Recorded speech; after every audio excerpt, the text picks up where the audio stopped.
પટેલ દેશમુખ દેશપાંડે ગુજરાત દ્વારા એક વિશિષ્ટ ઇનામ વિતરણ કાર્યક્રમનું આયોજન સુરત શહેરમાં કરવામાં આવ્યું હતું। આ કાર્યક્રમનું આયોજન doctor Baba Saheb Ambedkar hall, Bhatia mobile shop પાછળ, મંદરવાજા, શાકભાજી બજાર નજીક, રિંગ રોડ, સુરત ખાતે યોજાયું હતું। આ વર્ષે હાફિઝ, આલિમ અને મુફ્તી તરીકે સ્નાતક થયેલા વિદ્યાર્થીઓ તેમજ ધોરણ 10 અને 12માં સફળતા મેળવી ઉત્તીર્ણ થયેલા વિદ્યાર્થીઓનું સન્માન કરવામાં આવ્યું હતું। મોટી સંખ્યામાં અભ્યાસી વિદ્યાર્થીઓ અને તેમના પરિવારજનો કાર્યક્રમમાં ઉપસ્થિત રહ્યા હતા। આ પ્રસંગે પીડીડી ગુજરાતના મુખ્ય સંચાલકો, સમાજના અગ્રણીઓ અને શિક્ષણ ક્ષેત્રના મહાનુભાવો ઉપસ્થિત રહી વિદ્યાર્થીઓને માર્ગદર્શન અને પ્રોત્સાહન આપ્યું હતું। ઇનામ વિતરણ પ્રસંગે ભવ્ય ઉજવણી કરવામાં આવી હતી અને વિદ્યાર્થીઓને સફળ ભવિષ્ય માટે શુભેચ્છાઓ પાઠવવામાં આવી હતી। પીડીડી ગુજરાત તરફથી કાર્યક્રમો વિદ્યાર્થીઓને શિક્ષણ અને સંસ્કાર તરફ પ્રેરણા આપે છે, જે સમાજના સર્વાંગી વિકાસ માટે અત્યંત મહત્વપૂર્ણ છે। कैमरामैन हकीम शेख साथे वसीम हाशमी नो रिपोर्ट, आजाद न्यूज, सूरत। जी, मेरा नाम शरीफ पटेल। क्या चीज़ का प्रोग्राम है? जी, ये हमारा पीडीडी समाज है, पटेल देशमुख देशपांडे मुस्लिम ट्रस्ट समाज।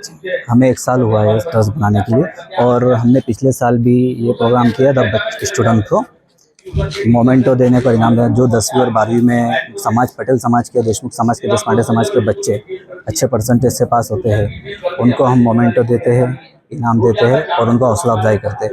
और सर जी, हमारा समाज यहाँ पे समाज के लिए, पटेल समाज के लिए भी, अदर समाज के लिए भी मेडिकल की सुविधा देता है, हॉस्पिटल का कुछ काम हो वो करता है। और हमने मुस्लिम समाज के लिए रमज़ान महीने में किट भी वितरण की थी, पिछले साल भी और इस साल भी। और आने वाले साल, ये साल मतलब इसी साल 2025 में 16 नवंबर 2025 को हम इज्तिमाई शादियों का यानी समूह लगन का प्रोग्राम भी हमारी समाज की ओर से करने जा रहे हैं। वो दूसरा प्रोग्राम रहेगा हमारे समाज का सर। कितने बच्चों को ट्रॉफी? जी, यहाँ कम से कम 60 से 70 बच्चों को ट्रॉफी वितरण का हमारा प्रोग्राम है समाज की ओर से। और इसमें जो हाफिज किए हैं वो भी रहेंगे, जो आलिम है और या लड़कियाँ जो आलिमा है उनके लिए भी, और जो मुफ्ती है उनके लिए भी हमने सम्मान पत्र और ट्रॉफी रखा हुआ है, अल्हम्दुलिल्लाह। शिक्षा के बारे में क्या विचार है? शिक्षा के बारे में देखिए सर, जैसे अब हमेशा हर इंसान कहता है कि मुस्लिम समाज शिक्षा में पीछे है, पर ऐसा नहीं। अल्हम्दुलिल्लाह मुस्लिम समाज शिक्षा में हम आगे है और अव्वल दर्जे पे इंशाल्लाह आएगा। बस कोशिश ये है कि हमें जो बच्चे पढ़ नहीं पा रहे या किसी कारण उनकी पढ़ाई छूट रही है, उन्हें सपोर्ट करना है, और हम वो कोशिश पूरी करते हैं कि हम उन्हें सपोर्ट कर सकें। मारू नाम राजन सिद्दीकी है, हूँ खौदा नगरपालिका जल बोर्ड चेयरमैन छूँ। આજે સાહેબ કઈ જગ્યાએ શું કાર્યક્રમમાં પધાર્યા? आज अमरा पटेल देशमुख देशपांडे मुस्लिम समाज ट्रस्टનું कैरियर गाइडेंसનું પ્રોગ્રામ હતો। એમાં મારા પર ફોન આવ્યો કે આ પ્રોગ્રામમાં તમારે આવવાનું છે, એટલે મેં આવ્યો। પ્રોગ્રામમાં એવું છે કે આપણે આપણા પોયરાઓને નિહારમાં મોકલતા છે, ટ્યુશનમાં મોકલતા છે, ફીસ આપી દેતા છે, તો આપણું કામ પૂરું નહીં થઈ ગયું એમ।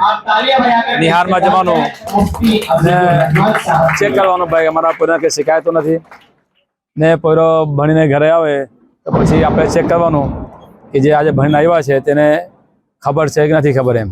પીડીડી સંસ્થા માટે શું કહેવા? બહુ સારું પ્રોગ્રામ છે કે અમારા મુસ્લિમ સમાજમાં એવી સંસ્થા બહુ ઓછી જોવા મળતી છે।